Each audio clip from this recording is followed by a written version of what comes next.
from the back of Ruth the Realtor's car, it's the Stacking Deeds Show. I'm Ruth the Realtor's part-time mechanic, neighbor Doug, broadcasting live from the spacious recording studio in the trunk of her 88 Lincoln Town Car. On today's show, what skill do you need to lead a group of people toward real estate success? Leadership. And man, do we have a leader here to teach you that skill. REMAX Co-founder Dave Liniger. In our headlines, we chat about the state of Airbnbs and if guests get the warm and fuzzies when they walk in. Plus, we'll answer a call to Ruth's Rotary phone from Aimsley, who wants to avoid being over-leveraged, under-leveraged, or inter-leveraged. We've got answers. And, of course, your ears will sing when I pop in later with my property pop quiz.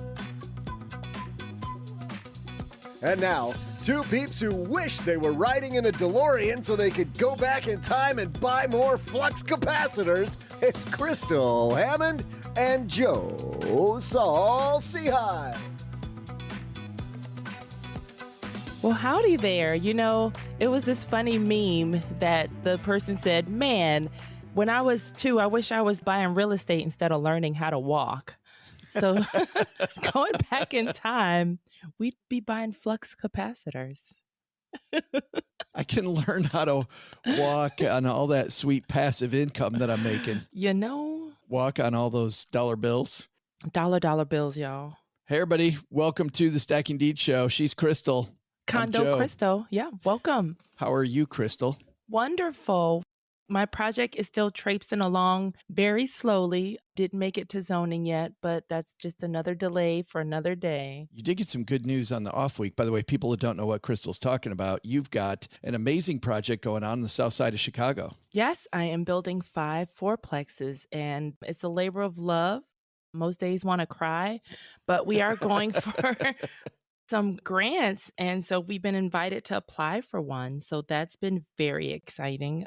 So send me all the good vibes because I've been hearing a lot of no's lately. So that was like one yes that I was like, yay, someone believes in us.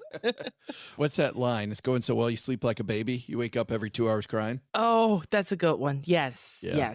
yes. I'm feeling that. Not great. Well, the good news is we, during the off week, were able to lasso in a phenomenal leader in the world of real estate, Dave Liniger, going to join us, Crystal. Yeah, I'm so looking forward to being in the presence of greatness. I mean, of course, with you and neighbor Doug, but stop. Even more greatness.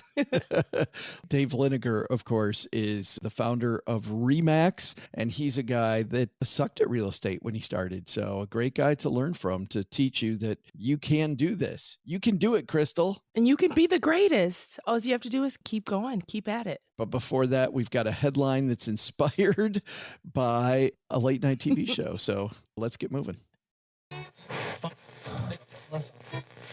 Hello, chaps. And now our Stacking Deeds headlines. Cheerio and pip pip. Our headline today comes to, this is something I don't say very often. Our headline today comes to us from Saturday Night Live.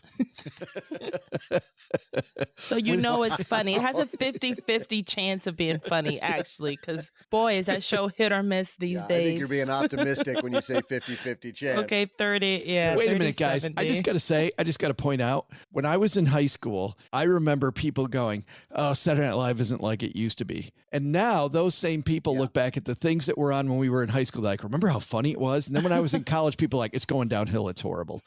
And then when I was in my 30s, and then I was in my 40s, like, I feel like this SNL downhill. Well, either that or the group of people who find it funny are always about 14. And, and as you get older, it just gets worse and worse. That makes I got to sense. say, I've found it the last couple of years to be really funny. Yeah, some skits are hilarious, but it's 30-70 on that funny scale. I think we all just have selective memories. Like, we remember the good stuff, and it's, True. you know, you just keep throwing stuff out there. I saw a statistic on comedy. Why are we talking about this? So anyway, so we got a headline on the back burner. I saw a statistic on comedy, though, and they actually looked at our comedians and people who people think are, quote, funny. Are they actually funnier? You know what happens? People who people think are funny actually just crack more jokes per minute. And generally speaking, for the most part, are not funnier. They just try more often. They're out there doing it. There's a real estate lesson. Just keep doing it. Well, and also for dating, because some guys, they cast the wide net. We all know these guys that they will grab the hand of every girl that walks by. There's like, listen, one of these is going to look back and say, oh, you're hot. It's a numbers game. I agree. Don't touch it, Joe. Don't say a word. Don't. That is the third rail of podcasting topics. Just leave it. No, but see, you guys you're not women, so you've never been in a club and some random guy just grabs your arm when you're walking by, and then when you turn around and assault, look, Crystal. No, they don't grab it. It's like a brush up against, and you look back to see who just touched your arm. And then if he's cute, you're gonna be like, "Oh, hi." But if he's not, you're gonna make a face and keep walking. But I'm amazed that's never happened to you guys. That went bad right there at the end. You had me till the end. I do wonder how Mrs. Neighbor Doug got caught in that trap. Here's the lesson I took from that. Brush up against all women. Always. No. Man, are we way off? No. We are way Right. What are we doing? This is Saturday Night Live talking real estate, Crystal. Let's give it a listen. Bland. Generic. Downright uninviting. If these are the vibes you're going for, then we're your girls. Because we're the nation's #1 interior designers for Airbnbs.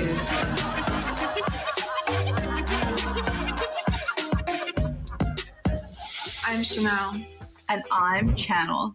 And together, we can make your rentals pop with plain furniture and art for nobody. Art pieces like Albert Einstein with his tongue out. black and white child holding red balloon. And of course, a single unsettling photo of the family that actually lives here. Why stay in a hotel when for basically the same amount of money, you could stay in a place with worse sheets and a camera in the toilet? Our designs aren't just beautiful, they're also functional. That's why we'll make sure your listing has an impossibly complicated lockbox, 700 K-cups, 12-page packet on how to take out the garbage. politically ambiguous artwork, and of course, a foreboding locked closet labeled owner stuff. Do not touch. Still not sold? Just listen to one of our satisfied customers. Before Chanel and Channel decorated my Airbnb, it was a little drab. But now, there's some writing on the wall. You may already know us from our work on Cozy Casita Steps from LAX. And the Wonka experience in Glasgow. Still don't believe us? They keep going, but I think it's funny. I mean, the reason it's funny, and Doug, you've got this look on your face like you've never stayed in Airbnb. No, that's not true. In fact, I just got done staying in one a few weeks ago, and I'm thinking, damn, I should have looked in the toilet, because everything else they've said is exactly spot on. It's so spot on. Yes. Yeah. Cliche artwork, impossible lockbox, 800 K-cups. Yeah. And a 15-page manual about how to take the trash out. It's funny, Crystal, when people criticize Airbnbs, these are funny because they're cliches, because we've all stayed in this Airbnb. Yeah, and it's true. It is funny. One of my travel groups that I'm in, there's at least a couple times, there's like an Airbnb complaint thread. And a lot of times it's the cleaning fee and all the instructions. It's like, dude, I don't do dishes all the time and I need to like wash my dishes. And do you trust someone else washing the dishes? And then the bedding, the taking out the trash, the how you leave the place, how you enter the place. It is. You need a degree in order to decipher Airbnb instructions. We should get a marketing pro on the show, because Alex Harmozy, one of my favorite people in the world of marketing to follow, Wow. Alex Harmozy talks about how the best thing to do when you think about marketing, what people want is not like 15-page instruction on how to take out the trash. People want to give you money and then do nothing. And if you can make it feel like I give you money and I do nothing and I make things easy and I start from there, psychologically, you want to make it seem like that. And what are they telling you? They're telling you there's all this resistance, right? The sheets are worse. So that's easy to fix. The 15-page manual, that's easy to fix. The impossible lockbox. How about the black and white kid holding on the red balloon? Everybody knows exactly what picture we're talking about. Why would you have that in your rental house if every other rental house has it? And the picture is really what weirded me out, because you don't want to think about, you know, picture of the family. Yeah. And then you're sleeping in someone else. It's like you're seeing the people who live there sitting on the couch. And that's something you just don't want to think about. Yeah. Comedian Jim Gaffigan has a piece about mattresses. He asked his audience, hey, does anybody want to use mattress? And the whole audience kind of goes, ooh. He goes, oh, yeah, right? Hey, let's all go stay in a hotel or an Airbnb. It's the same thing. We're like, oh, yeah, I'm in. That sounds great. That sounds like a vacation. Well, when you put it that way, it's gross. It is a double standard, but you think about it, it should be even grosser, Crystal, in a hotel. Yeah, you definitely don't know that level of cleaning is different. But I did notice that you talked about the ways to fix that.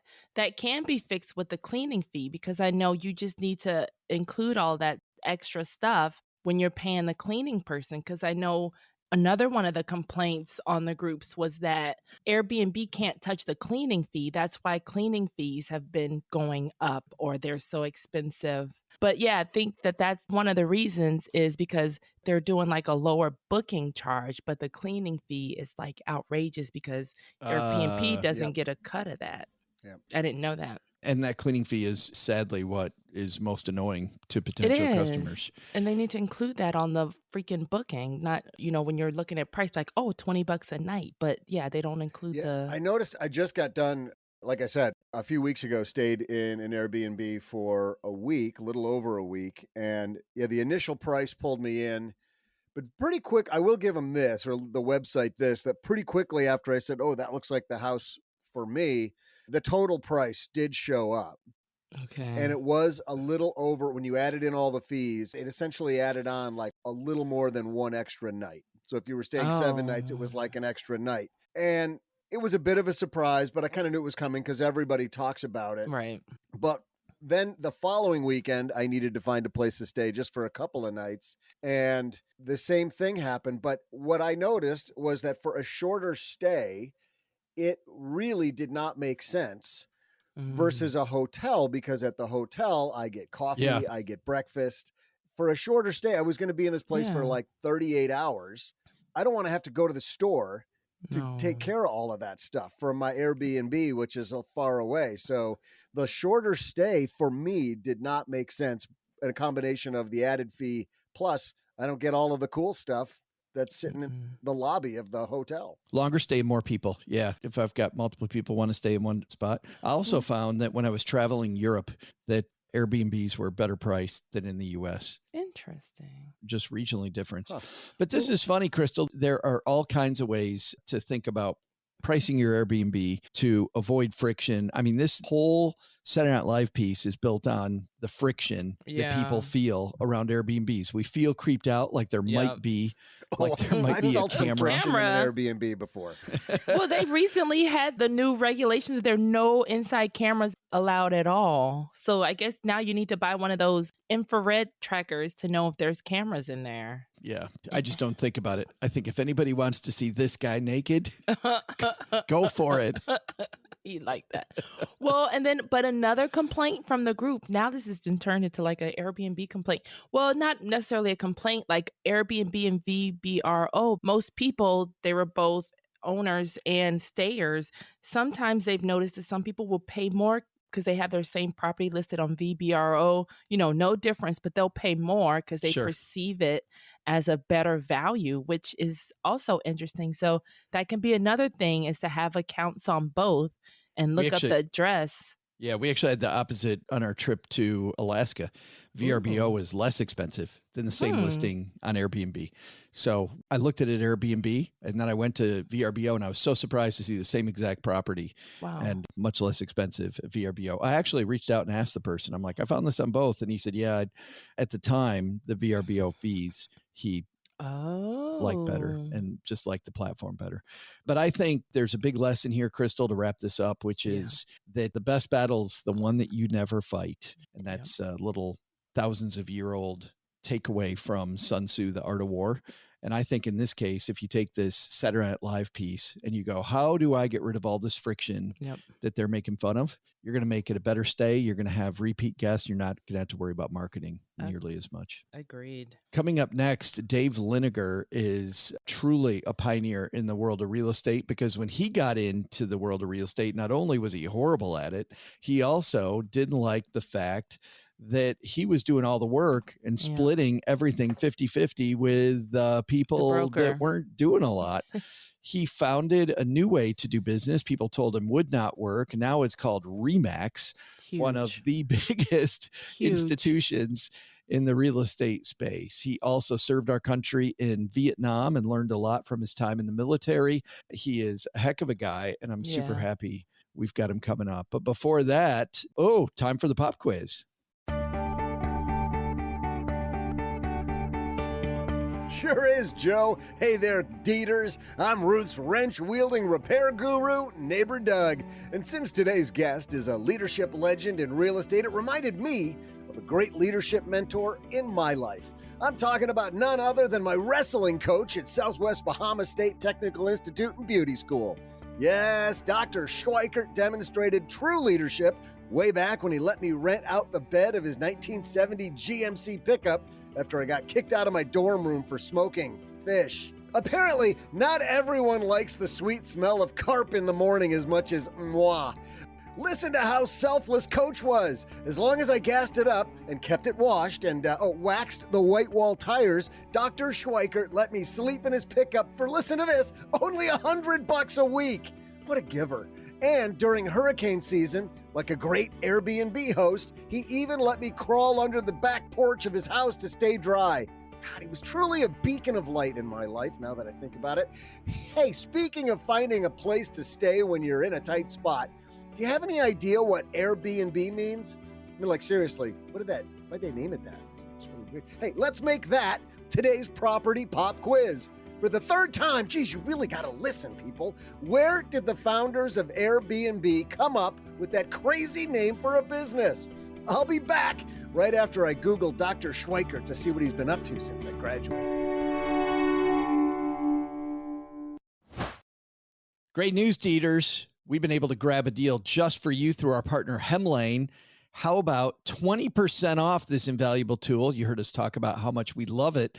Now you can get 12 months for 20% off, but you got to act like right now, Crystal. Yeah, act fast, because one benefit you can give yourself is better property management. You will sleep sound with better property management.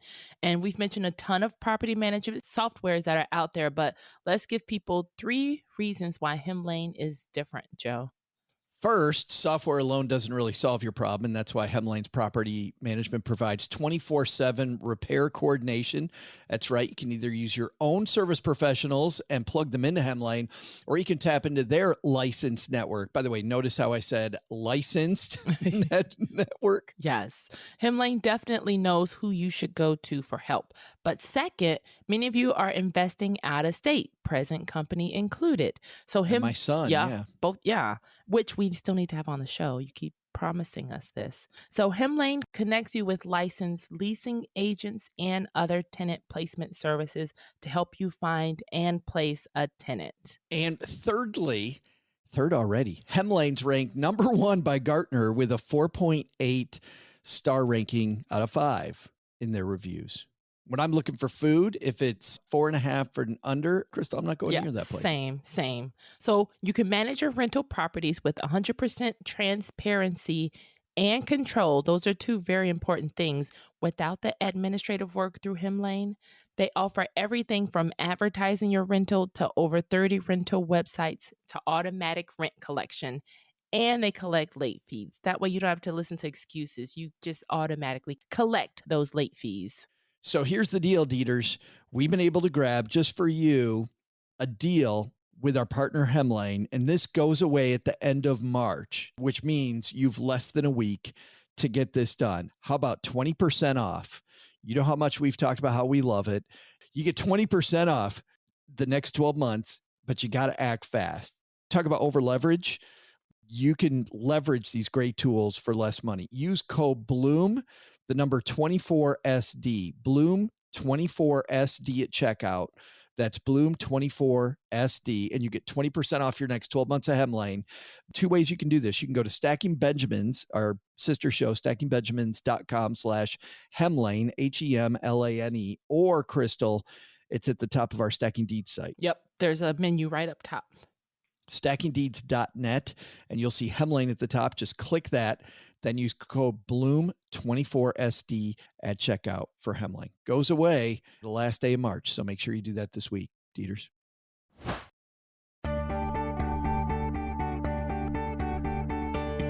Hey there, Dieters. I'm Caribbean camper and back deck burrower, Ruth's mechanic, neighbor Doug. During the break, you were probably asking yourself, why the heck was the wrestling coach a doctor? Well, there's a simple explanation for that. Dr. Schweikert's wrestlers frequently ended up with injuries, so he decided it'd be easier if he learned how to fix dislocated shoulders and broken fingers on his own. He also learned how to bill the government for all of it from the Bahamas. We'd spend Saturdays learning the value of teamwork and discretion while helping him shred documents.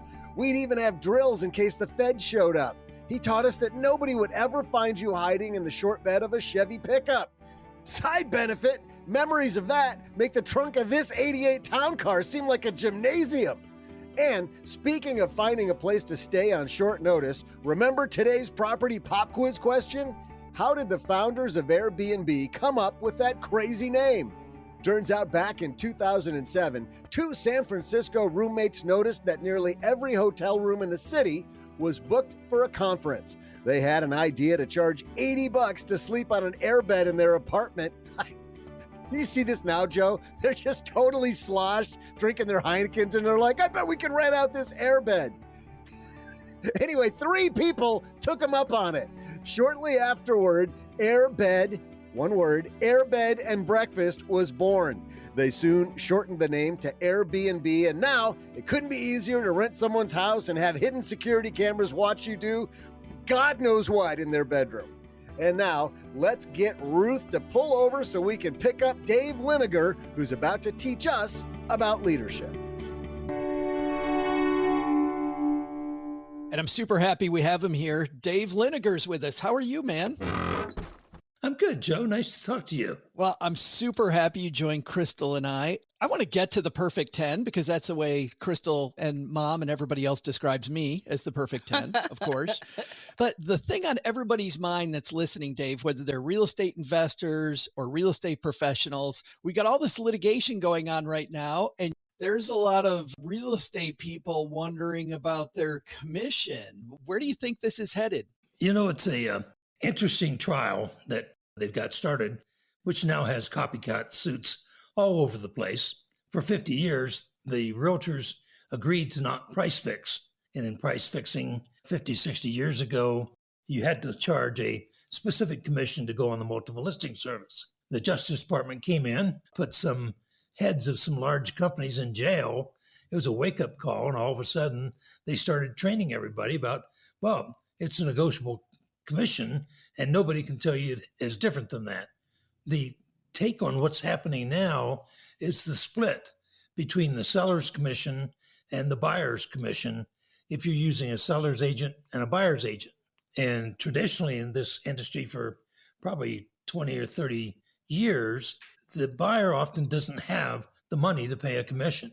The buyer, especially first-time buyers, are struggling to find a 5 or 10 or 20% down payment, and then to pay for the commission is very difficult. By the same token, the seller usually has appraised and approved the value of the property, and when they decide that they're going to pay a commission, they often have set it down.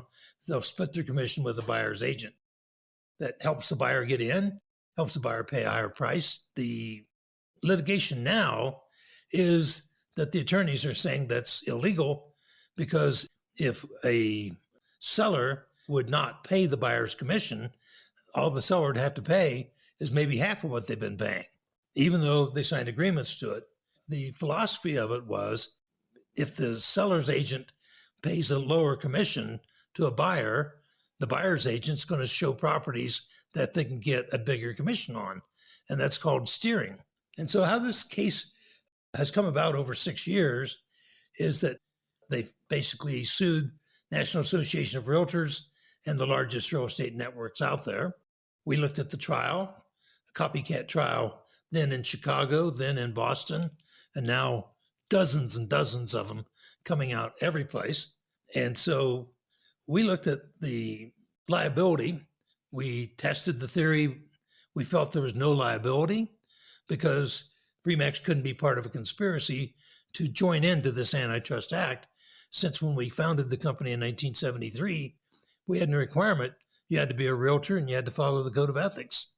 The lawsuit says that 5 or 6 of the biggest brokers and NAR got together 6 years ago and decided to make that a rule, that you had to be on the board of realtors and you had to follow the code of ethics. And the code of ethics set forth how you split commissions between buyer and seller. And so I was not part of a conspiracy. None of my agents have been, but we put, whatever it was, 20 or 30 million in 6 years coming up to the trial. And at the last week before the trial went forward, we felt that we could win.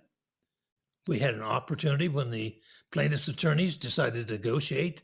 We came to a suitable settlement that was less expensive than trying 2, 3, 4, 5 more trials. And it proved to be a good idea. The plaintiffs were happy.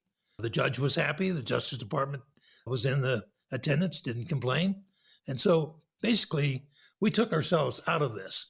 How's it going to end up for other people? I don't know. The theory of there was a conspiracy and there's a meeting, nobody has any proof of that. And then they've taken a step forward and said, only antitrust case in history that just the National Association of Realtors having a code of ethics was enough to say it meant a meeting with every realtor in the country, which means every trade association has the same problem. So the only problem is they lost. The rest of the defendants lost $1.5 billion, treble for pecuniary damages, $5 billion plus. And so to appeal to the next higher court and prove that there was no meeting, et cetera, you have to post a 10% bond, which is $500 million. So it's a nightmare. That's a lot of money. Attorneys getting rich the old-fashioned way. Attorneys and realtors have always been kind of adversarial, So I don't know where it's going to go. Yeah. It will. There's a possibility that it still won't be settled 5 or 10 years from now. And so who knows? I noticed, Dave, you and I have similar hairstyles. Is it lawsuits like this that made our hairstyle come to this point? It was age, period. Well, a couple of young guys like you and I don't know. I want to begin with this. I find it fascinating. You talk a lot about reading in The Perfect 10, the importance of reading. But at an early age, you were reading Louis L'Amour novels. And we've got some of our Dieters that don't know what Louis L'Amour novels are. But I was like, that is really cool. Can you tell us about Louis L'Amour novels and why you fell in love with those? Well, I was a kid, and the novels usually were Westerns, and it would occur that something disaster, Indian uprising, outlaws, they come to town, they kill the family, the kid survives, and he's uneducated, no schooling, and then you follow the book along. And the books were written in a almost very elementary style of a young child telling his own story. But by the end of the book, decades have passed. He's gone through the College of Hard Knocks. He's now a sheriff or a governor or a lawman of some kind, and he's very sophisticated. And so it kind of tracked my world. I went to a rural school in Indiana, farming community, went to college because my parents said I'd go to college. I had no idea what I wanted. I didn't study. Mommy and Daddy weren't there to tell me, open your books and work. I discovered girls and parties and beer and that sort of thing. And after a couple of semesters, I gave up on it and said, hey, this just ain't for me. And the war was on. I joined the Air Force, ended up serving overseas several places and times. It gave me 6 or 7 years to mature, become a little bit smarter. I got to observe real leadership, real heroes. And along the line at age 19, even without much money, I decided I was going to buy and flip a house. And I did. And I made money. And so the goal then, despite overseas tours, was that I would become rich buying and selling houses and then apartments and so on. And it ended up by my early 20s, I did have 21 single family houses, and I got a real estate license not to sell real estate. I want to save the commission on my investments. Get rid of the fees. The end result is the die was cast. I started selling real estate. I was very, very good at it. And then eventually, 3 years into the business, moved to Denver, worked for 6 months to get a broker's license, started REMAX, and 51 years later, 110 countries, 140 some thousand agents, number one in sales volume, et cetera, worldwide. And then you got on the Stacking Deeds podcast, which was like the top of the mountain. Boom, There you go. right. Finally, somebody called. Thank you. That's right. I want to dive into all of those things, Dave, because there's so many points I think that our beginning investors need to know, and people beginning as just professionals in the real estate industry, which is so entrepreneurial. You, when you talk about rural Indiana, you were in, I believe, Marion, Indiana, which is down the road from where my cousin lives in Fairmount, Indiana. So just up the street. In fact, Crystal, my cousin, was the high school football coach in Marion, Indiana, where Dave grew up. And boy, that team lost like no other team, Dave. They lost some more. Like no other team. But what I found interesting was all the things that had to do with self-discipline in your book. And at an early age, you went after karate. Can you talk about karate and how that kind of helped shape future Dave Liniger? Well, I was an adventurer at heart and watched all the movies, and I wanted to emulate John Wayne and Kung Fu and anybody else that was out there. And so I was slight of build, a smaller man, if you will, smaller boy. I went to Vietnam at 120 pounds. My last time I came back, I was 177 pounds, and certainly in my fighting weight in the middleweights. And so I first took up Taekwondo, did extremely well at it, but I have the wrong body style for it. And after I succeeded in getting my black belt, I then switched to Kenpo. It's more of a Korean style with shorter arms, shorter legs, a combination of flurries, and then excelled at that. And finally discovered Shotokan. And so went through the ranks again and became a black in that. And then I fought competitively as an amateur for years, did some professional bouts by the time I was in my early 20s. And so it was just discipline.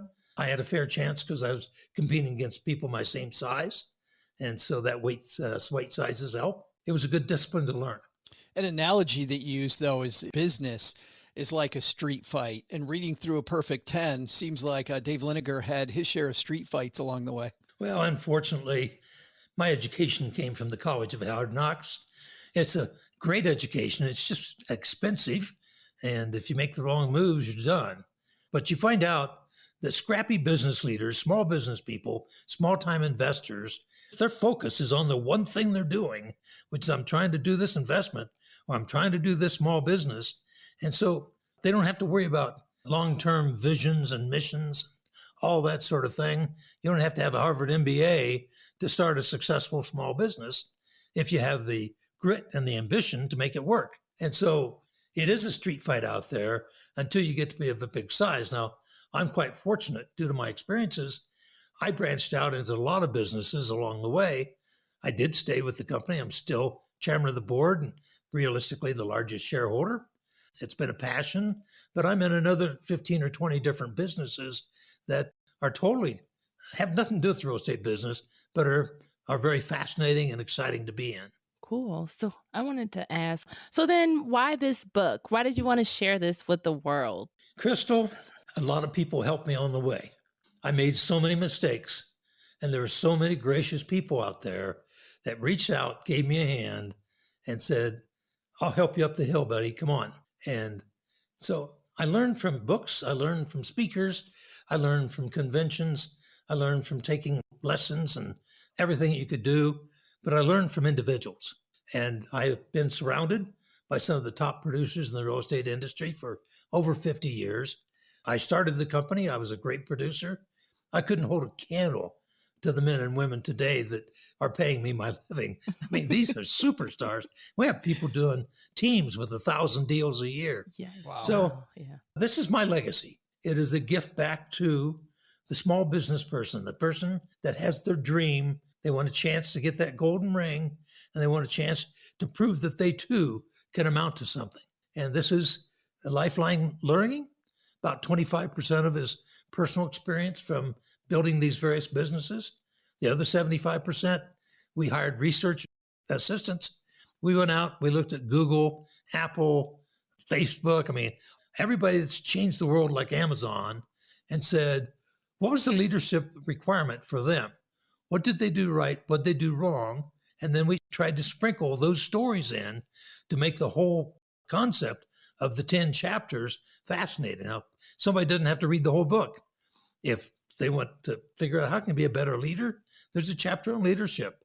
If they want to figure out how can I grow my business, there's a chapter on how to expand and capitalize your business, how to borrow money, how to franchise.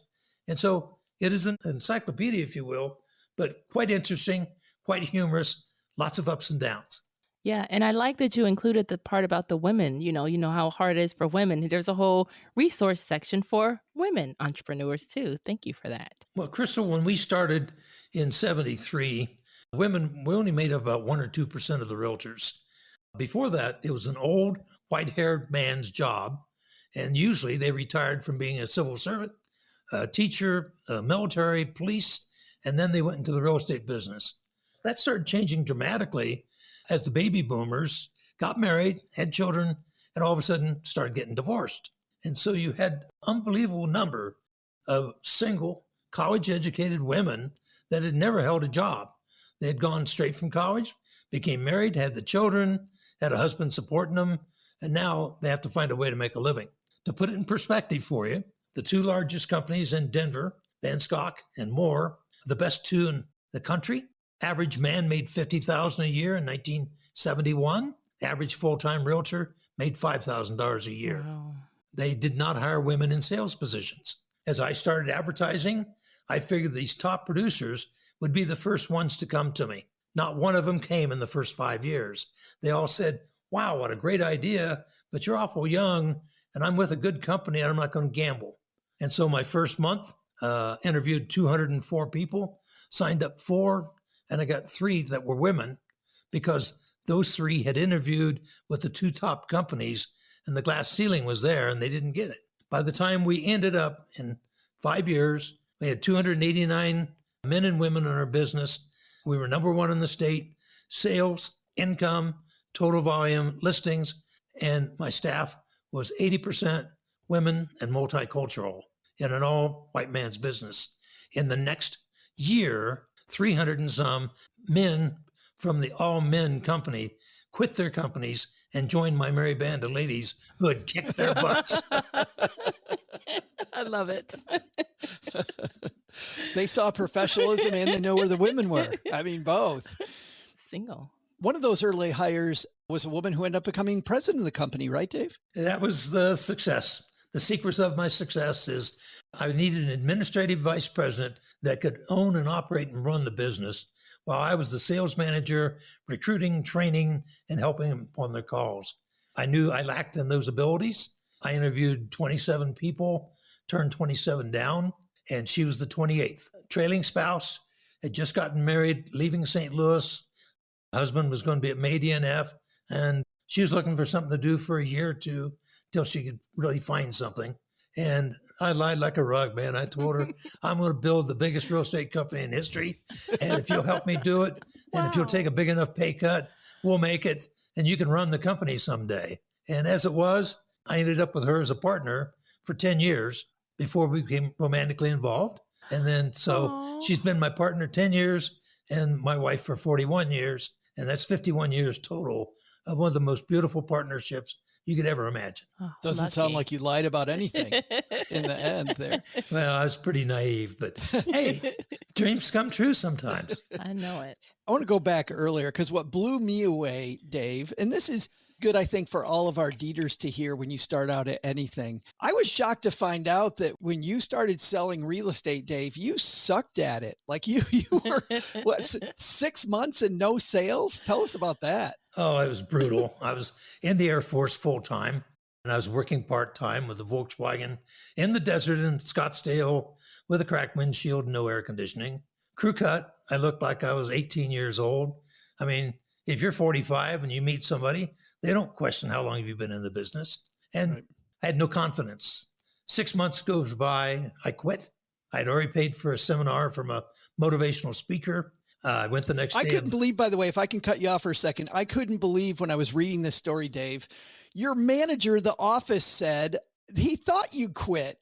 Like that was just, boy, talk about the wrong thing for a manager to say. But anyway. Well, I said, why'd you hire me if you knew I was going to quit? Yeah. And he says, well, we hire everybody. Everybody's got a mother, a brother, a sister, or a next door neighbor. So part-time is a big deal to us. It costs us nothing. So anyway, I listened to the speaker. He was fabulous. He became one of my best friends, a mentor. That night on the way home, I was lacking confidence, but I stopped and get a bottle of milk for the kids. A young Hispanic girl, very cute little thing, about 19 years old. And she was right there talking to her father. And I said, excuse me, are you talking about real estate? And she says, yes, my father doesn't speak English and he's moving to Albuquerque and we need to sell his house. But we don't know how. And I said, Senor, do you know what a real estate commission is? He shook his head at me and he said, no lo comprende, or whatever he said. And I said, do you know what title insurance is? And she looked at me and says, I'm sorry, we don't know any of that. And I said, you need me. I'm a professional realtor. I followed him home, listed the property, 2 full price offers in 2 hours, sold it, woke up in bed with my wife the next day. And I yelled at her, hey, wake up. And she said, what? And I said, you're sleeping with one mighty fine realtor. 100% of my listings have sold for full price in less than 2 hours. Wow. That's They 100% referred me- of one. I took the girl and her fiance out and sold them a house that next day. Wow. They referred me to 3 other couples. At the end of 48 hours, I had 4 sales. They were all Hispanic, and I had 1 listing sold. It was amazing. The women kissed me and hugged me, and the men clapped me on the back and shook hands and said, man, we never thought we'd ever have a house. At my age, my parents didn't get a house till they were 40. And so I guess it was then. I forgot all about not having confidence. The next person I talked to, maybe they were white, I don't remember. It was, how much experience have you got? And I said, well, made 5 sales in the last 2 days. That's more than the average salesman makes in a year. And it was done. That's all they need to know. I love this idea that it's confidence, but that confidence came from finding mentorship, I feel like. I mean, about somebody believing in you and taking you under their wing. I got this feeling as I was reading Perfect 10, Dave, that that's kind of the genesis a little bit of the REMAX concept, this team concept, that we'll have somebody who's the rainmaker who kind of is really a mentor to a lot of people in their group, I got to believe. Sure. The Rainmaker's been around 10, 20 years. They've got abundant leads. They got past customers. They got a reputation. They're established. They can bring some younger people in and say, the hardest thing for you to do is find good leads. I can provide the leads and we'll continue your training. And with enough leads, you can make money. And so mentoring in any business is incredibly important. The difficulty is finding a mentor that's worthwhile. And for the mentor, it's very difficult to get somebody to pay attention. I don't know how many people I've mentored and they nod their head, say all the right things, they walk out, you never hear from them again. And then occasionally you find the one that takes copious notes, calls back in 2 days and say, hey, I tried this and this and this, and this is what happened. What else could you advise me on? You mentioned your time in Vietnam. By the way, thank you for your service. My dad also served in Vietnam. What did you learn from the service and your time as a military member? First thing is I learned discipline. If you're assigned a time to be someplace, and if you're not, you don't get fired. You get thrown in the brig, or you get the worst duty on the base that there is. And so it's just expected. If you have a meeting at 9 o'clock, 8:45 is on time, 9 is late. And so you start getting the discipline of the way you dress, the way you behave, the way you interact with other people. You have to build teams. The military is totally all about teamwork. It's nothing about people doing things by themselves. I got to observe real leadership, and I got to observe brilliant leadership, and I saw the dumb ones too. And once you get some common sense, you can say, boy, you're an idiot. You don't know what you're doing. You can't say it to their face, but you know it. And then you see the one that is totally a leader, and you'll follow that person to hell and back. So it gave me the time to mature, develop some leadership, Courage comes from confidence. Confidence comes from experience. And so you can take, as a matter of fact, I looked at Crystal's background. You can go through lots of different types of things, but if you take something from each one of those business ventures that you're in, you become a well-rounded, super successful entrepreneur at some time. Thank you. So Krista, you sweet. were worried Yay. about AI. Let's ask about AI. Oh, yeah. You do mention that and how it's used for a lot of like marketing and things like that. And people that aren't embracing it, they're going to fall behind. So how have you guys incorporated it? Well, you can't do today's work with yesterday's methods and expect to be in business tomorrow. And so AI is just an extension of technology. It gives you the way to measure what's making sales happen, what's making sales fall apart. We are an information age. Real estate agents are really trusted advisors. The person's putting their finances and their life in our hand because they say, this is the first house I bought. I don't want to make any mistakes. And you're able to say, well, I've done over 200 homes. And so I think I can help you there because we've seen everything that you can see. Artificial intelligence is giving you the ability to take a broad, quick look. For instance, 55 years ago, the listing page that you signed a listing with was one page.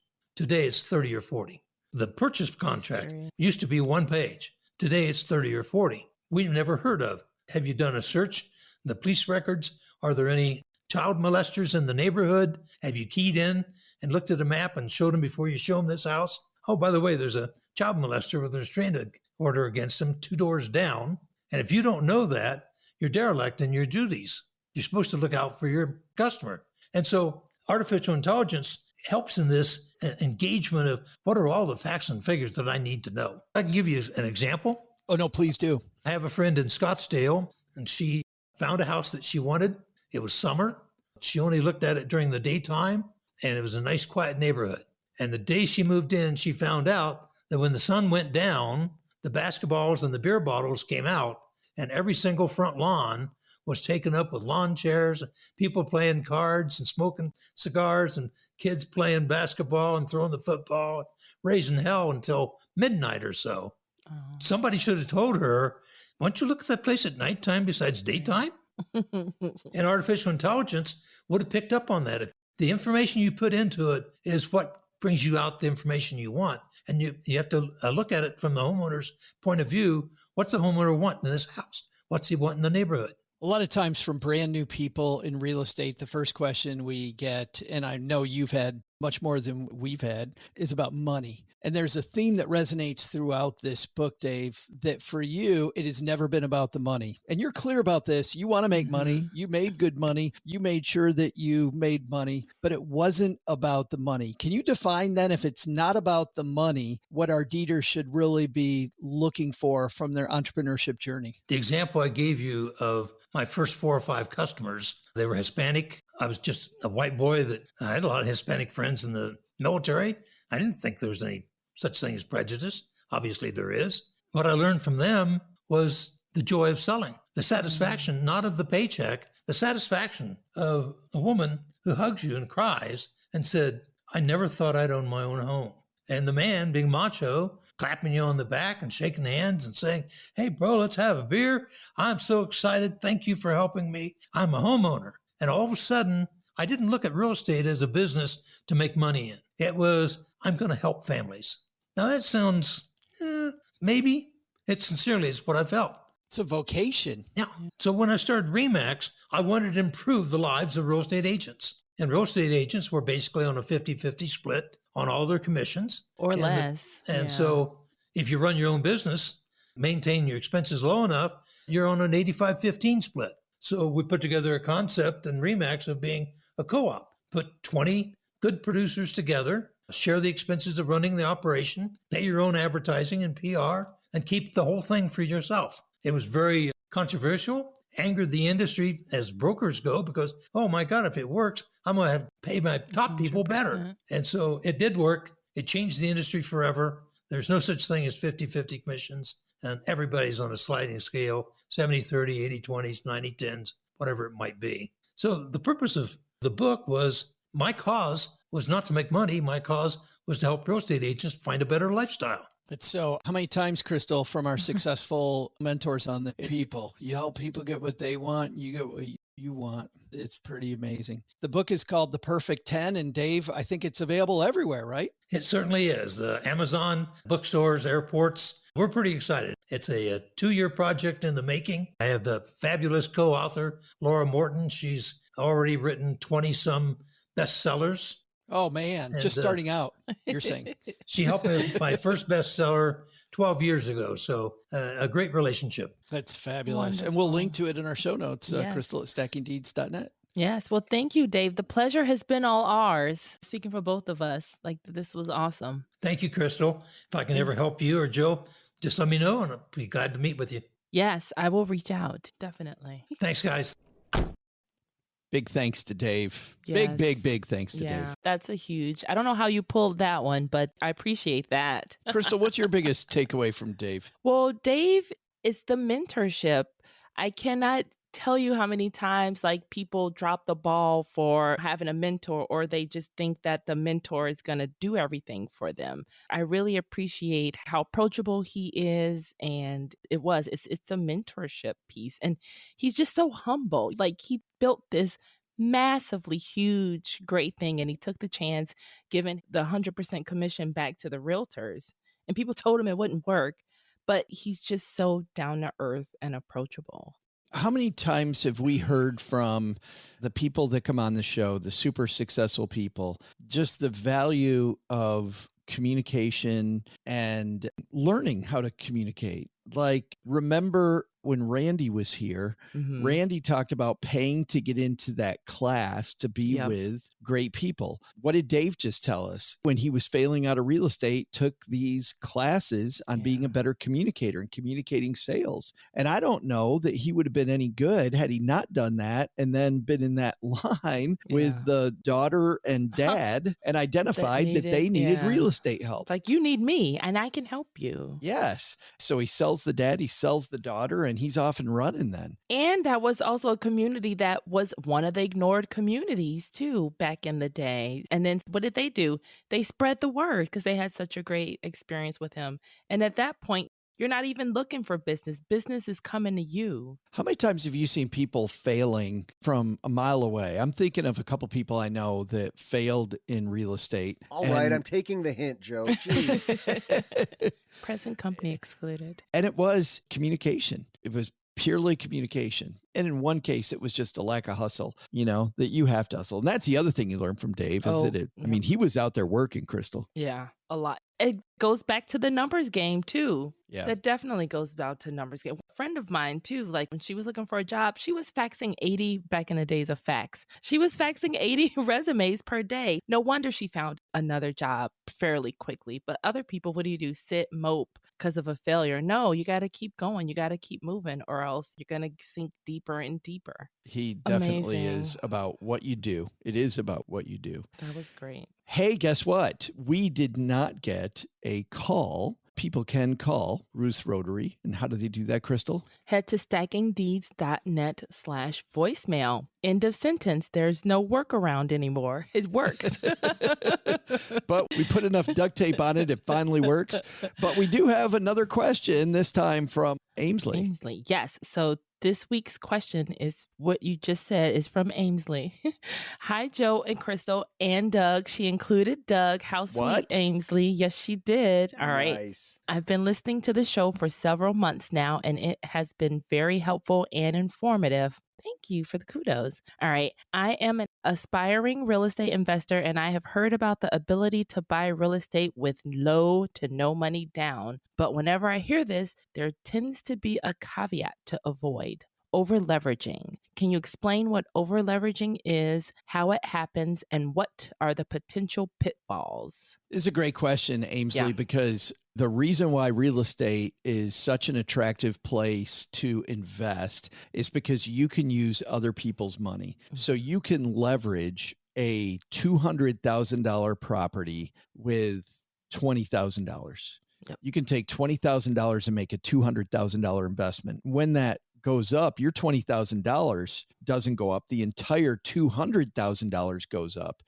And so you get these outsized returns on a much smaller downstroke.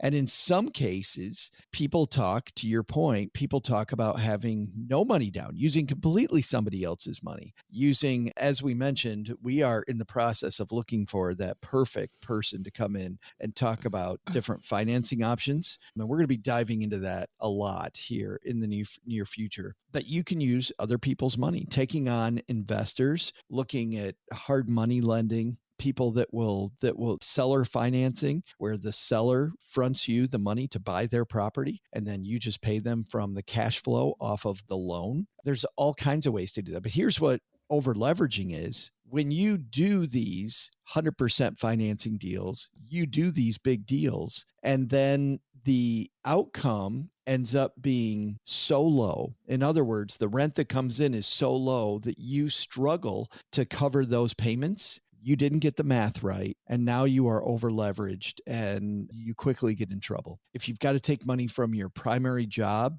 to pay the difference in rent because you did the math wrong, or because you thought that the location was a good idea, ends up, Crystal, working against people so often when they take out more money than the rent brings in. Right. And another tried and true question you're going to see on Facebook or social media all the time is, what would you do with $100,000? Or, would you take a perfect credit score versus, $100,000? So if you had $100,000, you can put 10% down on, how many is that? 10 properties, $10,000. So that's where the leverage piece comes in too. So you just took $100,000, you put 10% down on 10 properties, and now it's worth what? $1 million. The $1 million.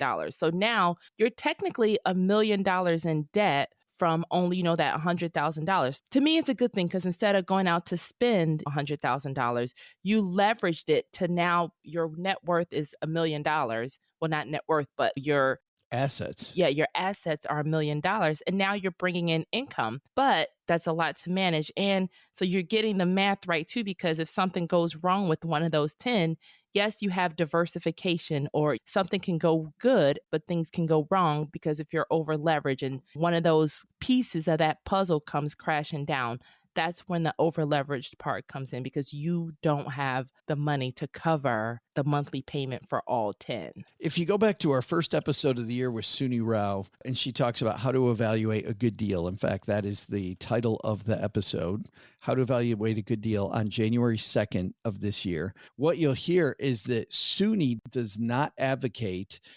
just the rent covering the price tag on the property, but you also need money for maintenance.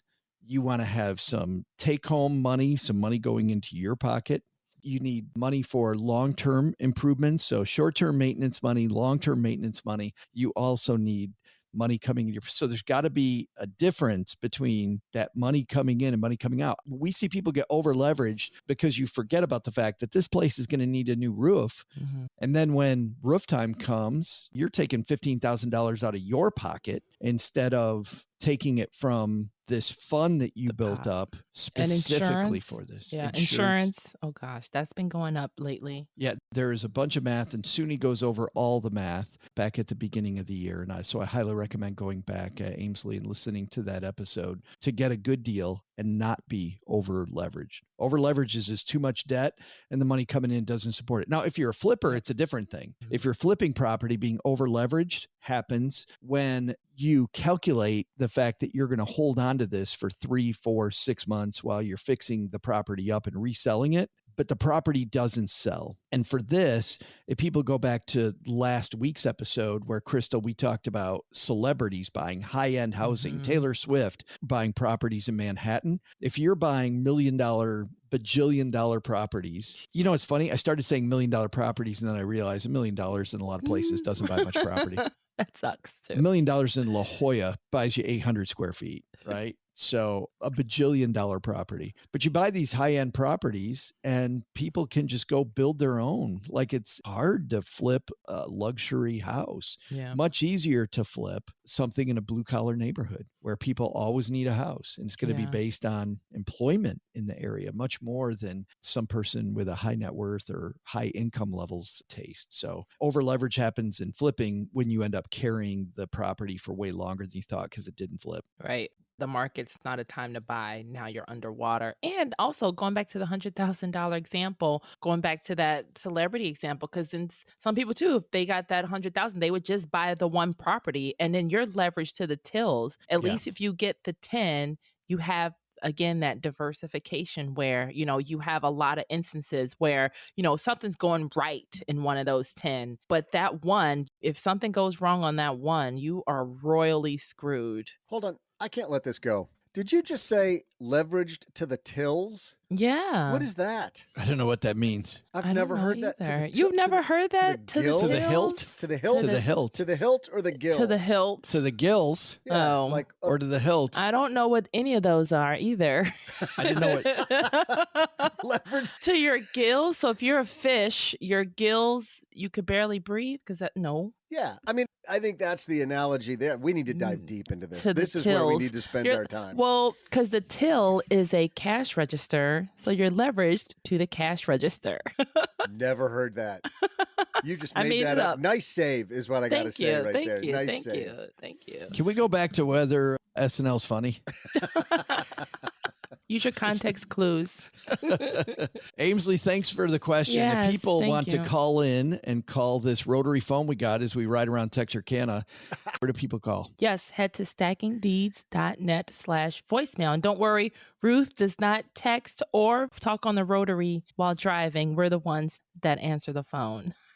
Coming up next week, we're going to talk to people. Speaking of short-term rentals, we're going to talk to a Canadian couple living in a town that they didn't think they had short-term rental or mid-term rental opportunities. So we're going to dive more into what our headline was this week, Airbnb stuff, and next week's show. Great couple that we're going to talk to. Lots of great tips. Lots of great tips are coming your way, as usual. If people want the show notes, because we talked about a lot of different stuff, Crystal, how do we get the show notes delivered fresh right to our inbox? Say it ain't so. Yes. You unwrap it like an Amazon package every week. So you had to, I'm going to add a gift box emoji on there. What, virtually Doug? Unwrapping. So head to stackingdeeds.net/show notes. And we are growing too. I think we're almost at 150 subscribers for our show notes. Where's our applause? Hey, hit the button. It is Cooper. Get Cooper to hit not it. that one. Which button? I love See, how I gotta find Joe's been doing this like 12 years and he refuses to label the buttons. No, the problem is I've got buttons for Instagram Live, and I just did Instagram Live yesterday, and I have separate buttons for Stacking Benjamins and Stacking Deeds, and I'm on the wrong one. So it's funny, that should have been the applause button, but if I'm doing an Instagram Live, it's our headline music button. Oh, okay. Cheryl tells me you've got other buttons that are definitely labeled.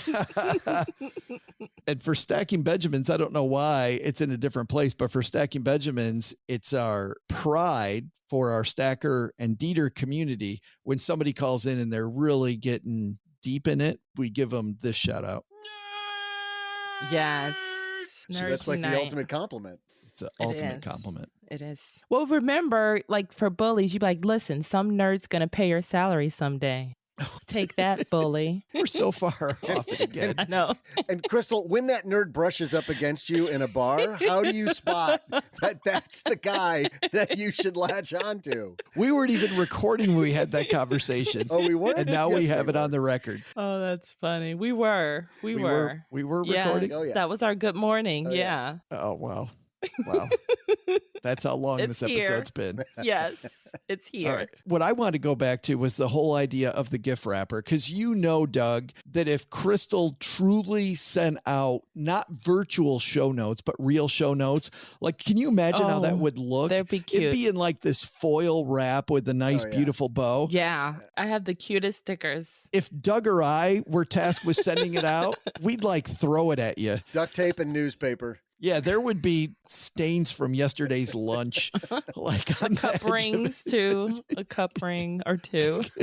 Guys, gotta be, a coffee cup ring. That's how my kids figured out Christmas and Santa weren't real, or Santa, not Christmas. But whoa, like, hey, what the hell are you doing now? Earmuffs, What are kids, you talking earmuffs. about? Oh, no. Spoiler alert. Hold on a second, Ivy. You got to take all that out. Spoiler alert. It's because of the way I wrapped Keep it in. gifts. Keep it in. Yeah, no, you can't keep that in. That is so funny. That is you just ruined some kid sitting in a back seat somewhere. You just ruined his entire Now the parent hasn't heard the whole rest of the episode because they're just like, no, don't listen to them. It's a comedy show. Nothing they say is real.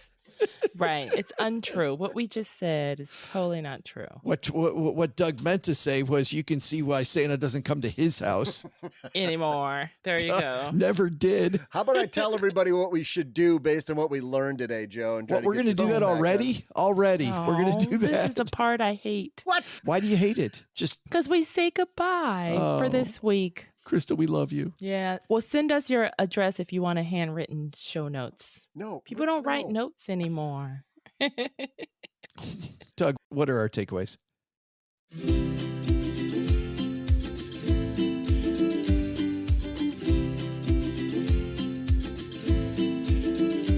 Well, Joe and Crystal, first, take some advice from Dave Liniger. Real estate success involves learning skills, and those skills can be learned. Even if you don't know how to fix a toilet or use pricing software, you can learn all of these things and more. Push yourself to learn one new skill each week, and soon you'll be an all-around pro. Second, take some advice from our headline, Going the Airbnb Route. How can you make your property stand out? Maybe avoid the cliche artwork and tired look. That'll help pop your rental calendar. But the big lesson? I just caught up with the good doctor who was my wrestling coach by Googling him. He now lives on a private island. I knew he was going to be successful. It's called Rikers. That guy was a baller. It's amazing. Thanks to Dave Liniger for joining us today. You can find Dave's new book, Perfect 10, wherever books are sold, or you can find out more at daveliniger.com. I'll assume you can spell Dave, but Liniger is, well, actually, I'll do it for you. D-A-V-E, not the weird way with the P and the H. D-A-V-E, and Liniger is L-I-N-I-G-E-R. We'll also include links in our show notes at stackingdeeds.net.